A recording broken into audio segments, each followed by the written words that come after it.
Hello friends, this is our Don Sports and welcome to our Don Sports. Friends, আমি মানস, আমি আবার এসেছি ডন স্পোর্টসের তরফ থেকে একটি শর্ট হ্যান্ড নতুন একটি এডিশন নিয়ে। তোমরা এতদিন যে এডিশনটার জন্য ওয়েট করছো, তো আমাদের শর্ট হ্যান্ড ক্রিকেটের কিং প্রিন্স ম্যাক্সওয়েল তার নামে যে এডিশনটা আমরা লঞ্চ করছি প্রিন্স এডিশন, তো সেটা আমরা তোমাদের সামনে দেখাবো। তো ফ্রেন্ডস, এটা হচ্ছে প্রিন্স এডিশন লিজেন্ড ডন প্রিন্স এডিশন। তো তোমরা একটু ক্লোজ ভাবে দেখো, ব্যাটারির প্রোফাইল তোমরা চেক করো, 5টা বাইন্ডিং, ট্রোগার্ড অ্যান্ড হ্যান্ডেল বাইন্ডিং, এভরিথিং সব কিছু করে দেওয়া আছে ব্যাগটির মধ্যে। আমাদের নিউ মেম্বার অ্যান্ড ডন স্পোর্টসের একজন কর্মকর্তা বাপিদা, তাকে আমি আমার কাছে রাখবো।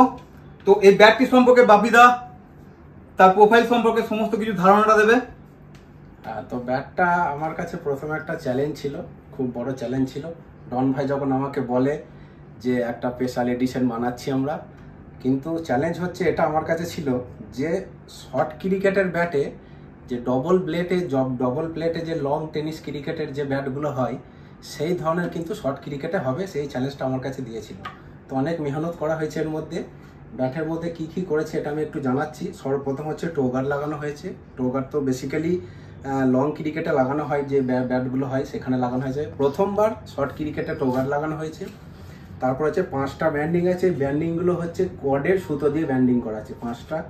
আর প্রথমবার হচ্ছে এটা হচ্ছে টেপিং করা আছে, যেটা বড় লংয়ের ক্রিকেটে যে টেপিংগুলো করা থাকে শর্ট ক্রিকেটে সেই টেপিংটা করা হয়েছে, যার ফলে হ্যান্ডেলটা খুবই মজবুত হবে। আর হ্যান্ডেল পিওর বেতের হ্যান্ডেল আছে, ব্ল্যাক টিউব, সিঙ্গেল ব্ল্যাক টিউবের হ্যান্ডেল আছে।